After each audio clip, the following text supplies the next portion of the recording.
Assalamualaikum warahmatullahi wabarakatuh. Perkenalkan, nama saya Muhammad Nizam Imtiaz dengan NIM 0904062364. Sini saya akan menjalankan tugas UAS studi Quran yang menjelaskan dari bab 1 hingga bab 11. Ya, yang pertama dari bab 1 yang babnya berjudul Al-Quran dan pemeliharaannya. Nah, di sini dijelaskan pengertian Al-Quran. Nah, pengertian Al-Quran itu adalah kalam Allah yang diturunkan kepada Nabi dan Rasul terakhir atau Nabi Muhammad SAW melalui malaikat Jibril yang tertulis dalam mushaf dan sampai kepada kita dengan mutawatir atau berangsur-angsur. Nah, membacanya merupakan ibadah yang diawali dengan surat Al-Fatihah dan diakhiri dengan surat An-Nas. Nah, isi kandungan Al-Quran ini sudah tercakup pada surat Al-Fatihah. Yang pertama, ajaran tauhid. Terus ada janji dan ancaman, ada ibadah, terus ada jalan menuju kebahagiaan hidup. Terus ada berita-berita atau cerita umat yang terdahulu. Terus Al-Quran ini berfungsi untuk yang pertama, petunjuk bagi seluruh umat manusia. Yang kedua, sumber pokok ajaran Islam. Yang ketiga, bukti kebenaran Nabi Muhammad SAW. Nah, studi Quran ini juga penting. Nah, pengertiannya itu ada kajian yang berhubungan dengan Al-Quran. Dari segi turunnya, urut-urutannya, pengumpulan, penulisannya, bacaannya, tafsirnya, kemukjizatannya, nasih dan mansuk, penolakan dan hal yang menimbulkan keraguan. Terus kegunaan studi Quran ini dapat membantu memahami dan menggali petunjuk dan pengistinbatan hukum Islam dari Al-Quran secara komprehensif. Nah, dan mampu mengungkap kemujizatan Al-Quran baik dari sisi bahasa, makna yang dimuat, lalu bahkan pembuktian ilmu pengetahuan.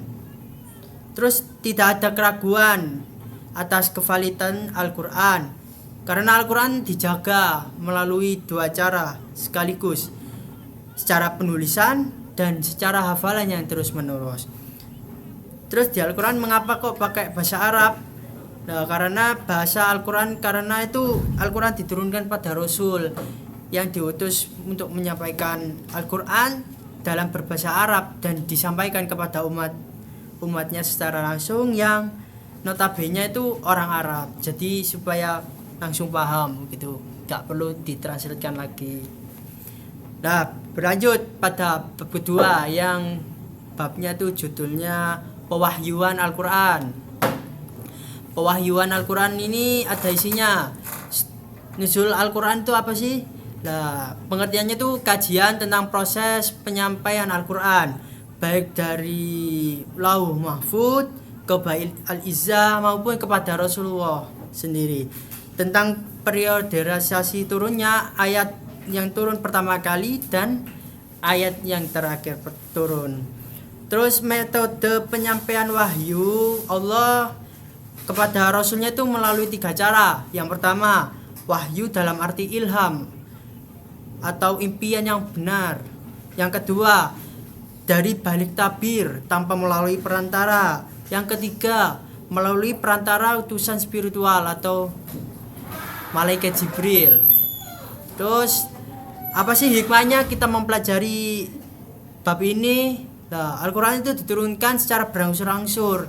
Nah, untuk mengukuhkan hati Nabi Muhammad maksudnya, serta agar berinteraksi dengan kaumnya sesuai dengan situasi dan kondisinya. Lanjut, saya lanjut ke bab 3 yang judulnya Al-Quran dan ilmu pengetahuan modern. Nah, Al-Quran merupakan mukjizat terbesar yang dianugerahkan Allah kepada Nabi Muhammad. Nah, sebagai bukti atas kebenaran pengakuan kenabian dan kerasulannya, kemukjizatannya tampak saat Allah memberi tantangan pada orang Arab. Yang orang Arab itu pintar pandai membuat kalimat-kalimat yang indah. Lah Allah memberikan tantangan kepada orang Arab untuk membuat semisal Al-Qur'an. Lah itu tantangannya itu tidak berhasil.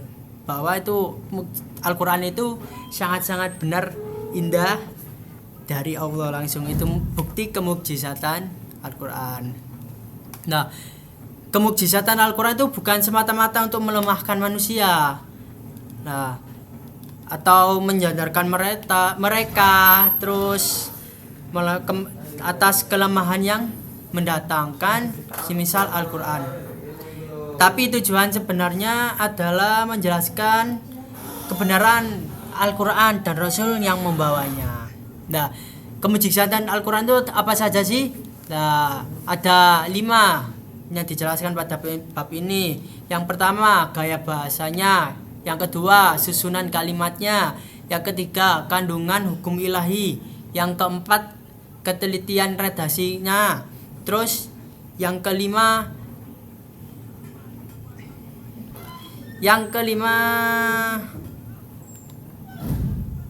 maaf, saya lupa. Yang apa ya tadi? Oh ya, itu berita gaib. Nah, pada bab ini juga dijelaskan terdapat banyak ayat-ayat yang membicarakan tentang prinsip ilmu pengetahuan sesuai dengan perkembangan teori ilmu pengetahuan modern. Lah, apa saja sih ilmu yang dijelaskan pada Al-Qur'an? Yang pertama ada teori Big Bang, itu sudah dijelaskan pada Al-Qur'an. Terus ada peredaran matahari, bulan, benda-benda langit yang di langit sana di luar angkasa itu sudah dijelaskan pada Al-Qur'an. Terus asal usul benda-benda dari nebula kalau nggak tahu nebula itu kabut. Nah, terus yang selanjutnya itu ada revolusi rotasi matahari, terus bulan, itu sudah dijelaskan pada Al-Qur'an. Terus fungsi gunung sebagai pasak. Terus ada lagi konsep reproduksi manusia. Terus proses terjadinya hujan, dan banyak yang lain lah yang dijelaskan pada bab ini. Nah, meskipun terdapat ayat-ayat Al-Qur'an yang membicarakan ilmu pengetahuan, fungsi Al-Qur'an ini tidak berubah, tetap menjadi kitab pedoman seorang mukmin. Semua kandungannya harus diimani dan diamalkan. Saya lanjut ke bab 4 yang judulnya Makkiyah dan Madaniyah. Nah, ilmu Makkiyah dan Madaniyah ini merupakan bidang kajian yang membedakan fase penting yang memiliki andil dalam bentuk teks, baik dari tataran isi atau struktur. Hal ini membuktikan bahwa teks merupakan hasil dari interaksi dengan realitas yang dinamis dan historis. Lah, ada 4 teori yang menentukan pengertian Makkiyah dan Madaniyah. Yang pertama, teori mulahazah makan an-nuzul atau teori geografisnya. Yang kedua, teori mulahazah zaman an-nuzul atau teori historisnya. Yang ketiga, teori mulahazah muktabin fi an-nuzul atau teori subjektifnya. Terus yang keempat, yang terakhir ini ada teori mulahazah wa tadammanat an-nuzul atau teori konten analisisnya. Nah, karakteristik ayat atau surat Makkiyah itu ada ayat sajadahnya, terus terdapat cerita-cerita para nabi umat terdahulu, terus ada cerita tentang kemusyrikan, terus ada nasihat dan ibarat dalam aneka kisah. Lah, sebaliknya pada surat Madaniyah atau ya Madaniyah sih, itu karakteristiknya itu memuat hukum yang salah satunya hukum pidana, hukum faraid, terus ada berisi tentang izin jihad fisabilillah, terus berisi tentang hukum muamalah seperti jual beli, sewa menyewa, gadai, hutang piutang dan lain-lain lah. Terus kebanyakan ayat dan surahnya panjang daripada surat Makkiyah. Terus mengapa sih kita penting apa manfaatnya juga kita mempelajari surat Makkiyah dan Madaniyah? Lah, satu, mengerti perbedaan uslub Al-Qur'an. Yang kedua, mengetahui prinsip-prinsip umum dari isi ayat-ayat atau surat-surat Makkiyah dan prinsip-prinsip khusus atau surat-surat Madaniyah. Terus, mengetahui sejarah pembentukan dan penerapan hukum Islam. Terus, mengetahui situasi dan kondisi masyarakat kota Mekah dan Madinah pada saat Al-Quran diturunkan. Dan juga akan menambah keimanan seorang mukmin terhadap kebenaran wahyu Al-Quran dan keasilan Al-Quran. Nah, saya lanjut pada bab 5 yang judulnya nasikh dan mansukh. Nah, teman-teman, saya jelaskan tentang nasikh. Nasikh itu memiliki beberapa makna, yakni mengganti atau menukar.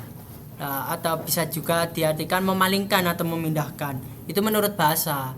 Kalau menurut istilahnya itu menggantikan hukum syara' dengan memakai dalil syara' dengan adanya setenggang waktu, dengan catatan kalau sekiranya tidak ada nasikh, itu ketentuan hukum yang pertama akan tetap berlaku.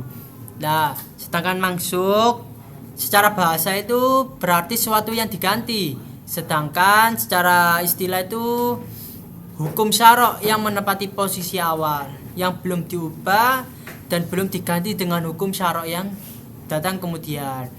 Nah, syaratnya apa sih terjadinya mansukh dan nasikh dan mansukh itu? Satu, hukum yang dimaksudnya harus berupa hukum syara'.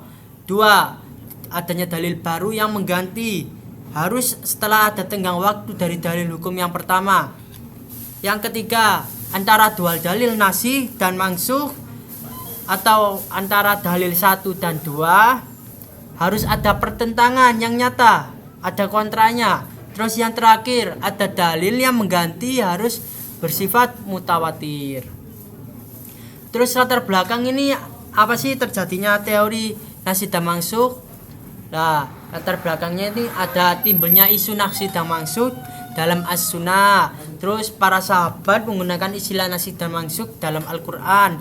Terus yang ketiga ini adanya ayat-ayat yang sepintas lalu menunjukkan gejala kontra. Nah, pentingnya apa sih ilmu nasikh dan mansukh dalam penggalian ajaran dan hukum Islam? Nah, ini sangat penting. Yang pertama, pentingnya untuk mengetahui proses tasri', terus untuk menelusuri tujuan ajaran. Ya, saya lanjut pada bab 6 yang judulnya ini asbab an-nuzul. Nah, saya pertama-tama menjelaskan pengertian asbab an-nuzul. Nah, asbab an-nuzul ini terdiri dari dua kata. Asbab yang mempunyai arti latar belakang, alasan atau sebab. Dan sedangkan kata nuzulnya itu berarti itu berasal dari kata nazala yang berarti turun. Nah, secara istilahnya asbab an-nuzulnya itu kejadian yang karenanya diturunkan Al-Quran untuk menerangkan hukum dari timbul kejadian itu dan suasana di dalamnya Al-Quran diturunkan. Lah, ayat-ayat Al-Quran ini turun dengan dua cara. Yang pertama, ayat-ayat yang diturunkan oleh Allah tanpa suatu sebab atau peristiwa tertentu yang melatar belakangi. Jadi ayatnya ini turun langsung tanpa ada peristiwa apapun ya. Yang kedua ini sebaliknya, ayatnya ini turun karena sebab peristiwa tertentu. Nah, redaksi asbab an-nuzul ini ada dua, ada sarih dan muhtamilah. Terus fungsinya apa sih kita mempelajari asbab an-nuzul ini? Yang pertama, seorang dapat mengetahui hikmah di balik syariat yang diturunkan oleh sebab tertentu. Yang kedua, seseorang dapat mengetahui pelaku dan orang yang terlibat dalam peristiwa yang mendahului turunnya suatu ayat. Yang ketiga, seorang dapat menentukan apakah ayat ini mengandung pesan khusus atau umum. Lah yang keempat ini seorang dapat menyimpulkan bahwa Allah ini memberi perhatian penuh pada Rasulullah dan selalu bersama para hamba-hambanya. Sungguh Masya Allah, ini mempelajari asbab an-nuzul. Nah yang selanjutnya, bab selanjutnya ini bab 7. Bab 7 ini ilmu munasabah. Lah pada ilmu munasabah ini dijelaskan pengertiannya. Lah pengertiannya ini ada persuaian atau hubungan. Hubungan yaitu hubungan persesuaian antara ayat atau surat satu dengan ayat atau surat lainnya. Atau surat sebelumnya, mohon maaf. Atau sebelumnya atau sesudahnya. Nah, sedangkan menurut istilah munasabah ilmu adalah ilmu yang mengetahui alasan-alasan penerbitan dari bagian-bagian Al-Quran yang mulia. Nah, ilmu ini menjelaskan tentang segi-segi hubungan antara beberapa ayat atau beberapa surat Al-Quran. Nah, macam persesuaiannya ditinjau dari segi sifat munasabah atau keadaan persesuaian dan persambungannya. Maka munasabah itu dibagi dua macam. Yang pertama, persesuaian yang nyata atau persesuaian yang tampak jelas. Yang kedua, persesuaian yang tidak jelas. Lah, macam-macam persesuaian ini ada lagi ditinjau dari segi materinya. Lah, ada 7 macam. Yang pertama, munasabah antara surat dengan surat sebelumnya. Terus yang kedua, munasabah antara nama surat dan dengan isi atau tujuan suratnya. Yang ketiga, hubungan antara fawati as-suwar dengan isi surat. Yang keempat, hubungan antara kalimat dengan kalimat lain dalam satu ayat. Yang kelima, hubungan antara satu ayat dengan ayat yang lain dalam satu surat. Yang keenam, hubungan antara ayat pertama dengan ayat terakhir dalam satu surat. Yang terakhir, hubungan antara penutup surat dengan awal surat setelahnya. Nah, ada 4 juga menunjukkan kegunaan pentingnya kajian munasabah ini. Nah, apa saja? Yang pertama, mengetahui korelasi antara ayat atau surat merupakan satu kesatuan yang utuh. Lah, tersusun secara sistematis juga dan berkesinambungan walaupun diturunkan secara terpisah dan dalam kurun waktu yang lama. Yang kedua, memperlihatkan keserasian susunan redaksi ayat-ayat atau kalimat dalam Al-Quran. Terus yang ketiga, mengetahui persambungan atau hubungan antara bagian Al-Quran. Yang keempat, mengetahui dan penafsiran ayat-ayat Al-Quran. Saya lanjut ke bab 8 yang judulnya Qiraat Al-Quran. Nah, pada bab ini dijelaskan ilmu tentang cara membaca Al-Quran yang dipilih oleh seorang ahli atau imam qiraat berbeda dengan cara ulama lain berdasarkan riwayat-riwayat yang sahih sanadnya dan selaras dengan kaidah-kaidah bahasa Arab serta sesuai dengan bacaan yang terdapat dalam satu mushaf Utsmani. Lah, para ulama ini menetapkan 3 syarat sah diterima qiraatnya. Yang pertama, sesuai dengan salah satu kaidah bahasa Arab. Yang kedua, sesuai dengan tulisan pada salah satu mushaf Utsmani walaupun hanya tersirat. Lah, yang ketiga, sahih sanadnya. Lah, apa sih manfaatnya qiraat ini? 1. Meringankan umat Islam dan memudahkan mereka untuk membaca Al-Quran. 2. Menunjukkan betapa terjaganya dan terperihalanya Al-Quran dan berubah dan penyimpangan. Dari perubahan dan penyimpangan. Nah, yang ketiga ini sebagai bukti dan kemujizatan Al-Quran. Ya, saya lanjut ke bab 9. Ini yang judulnya Muhkam dan Mutasyabih. Nah, muhkam ini artinya itu adalah lafal yang artinya dapat diketahui dengan jelas dan kuat secara berdiri sendiri tanpa ditakwilkan. karena susunnya tertib tepat dan tidak ada kemuskilan karena pengertiannya masuk akal sehingga dapat diamalkan dengan mudah. Nah, sedangkan mutasyabih adalah lafal Al-Quran yang artinya samar sehingga tidak dapat dijangkau oleh akal manusia karena mengandung takwil bermacam-macam, tidak dapat berdiri sendiri karena susunnya tertib kurang tepat sehingga menimbulkan kesulitan. Nah, sehingga cukup diyakini adanya saja, jangan sampai mikir keras nanti bisa nggak nyampe otaknya kan. Nah, jangan berpikir keras. Nah, apa sih perbedaannya muhkam dan mutasyabih ini? Satu, muhkam itu ayat yang mudah diketahui maksudnya. Lah, sedangkan mutasyabih diketahui oleh Allah sendiri. Yang kedua, muhkam ini adalah ayat mengandung satu dari segi makna. Lah, sedangkan mutasyabih ini mengandung banyak segi. Yang ketiga, muhkam adalah ayat maksudnya dapat diketahui secara langsung tanpa memerlukan keterangan lain. Lah, sedangkan mutasyabih memerlukan kejelasan dengan merujuk kepada ayat-ayat lain. Lah, penyebab adanya ayat-ayat mutasyabih itu apa sih? Lah, yang pertama, kesamaran pada lafal. Yang kedua, kesamaran pada makna. Yang ketiga, kesamaran pada lafal dan makna pada keduanya. Nah, apa sih hikmahnya adanya ayat-ayat muhkam pada Al-Quran? Yang pertama, menjadi rahmat bagi manusia. Yang kedua, memudahkan manusia untuk mengetahui arti dan maksudnya.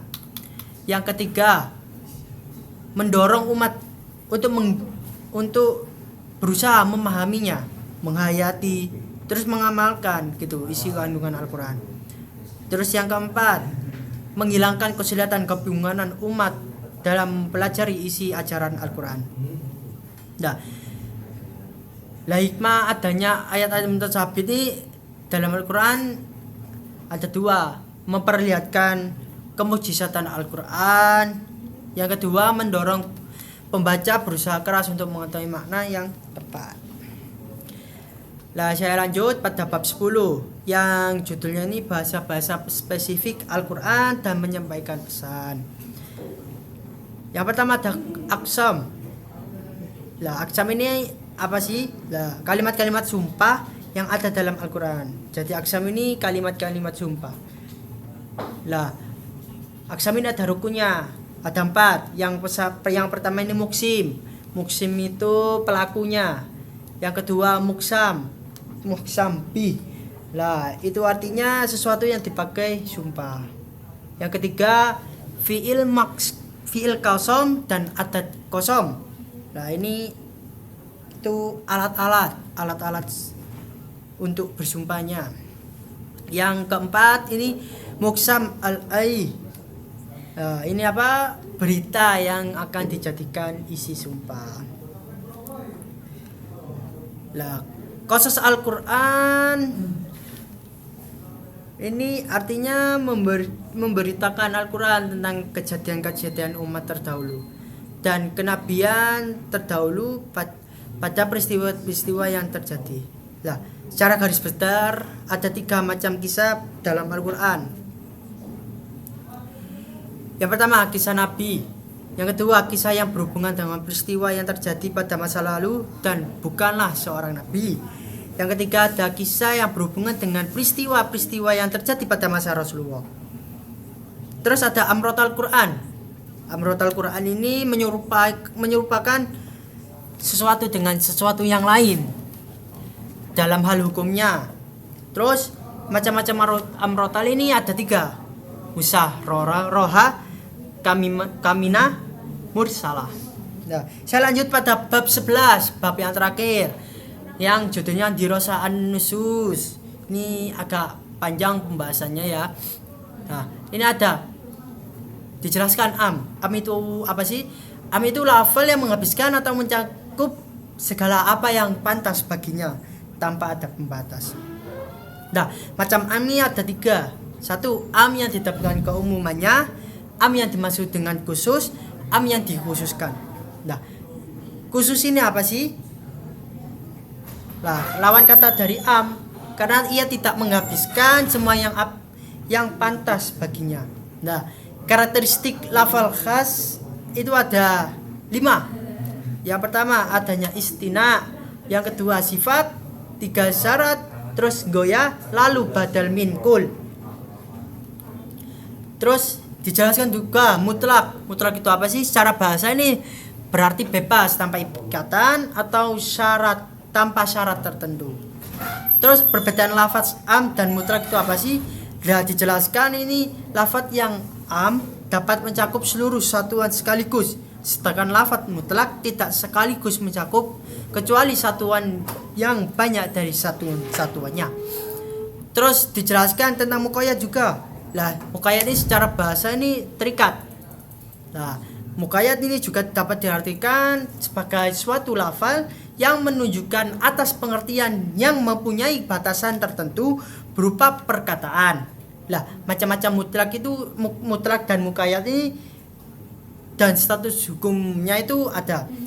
Yang pertama, sebab dan hukumnya sama. Yang kedua, sebab sama namun hukum berbeda. Yang ketiga, sebab berbeda nabi hukumnya sama. Nah, dijelaskan juga tentang mantuk. Mantuk secara bahasa ini dijelaskan sesuatu yang diucapkan, sedangkan menurut istilahnya suatu makna yang ditunjukkan oleh lafaz menurut ucapannya, yakni petunjukan makna berdasarkan materi huruf dan yang diucapkan.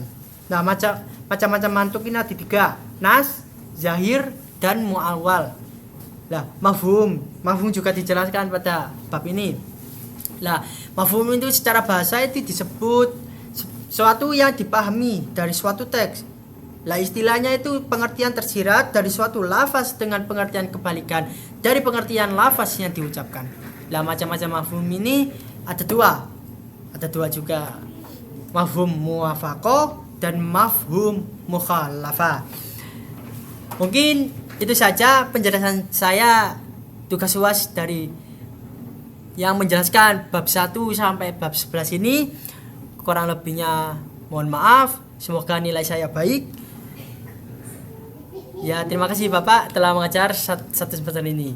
Sekian, wassalamualaikum warahmatullahi wabarakatuh.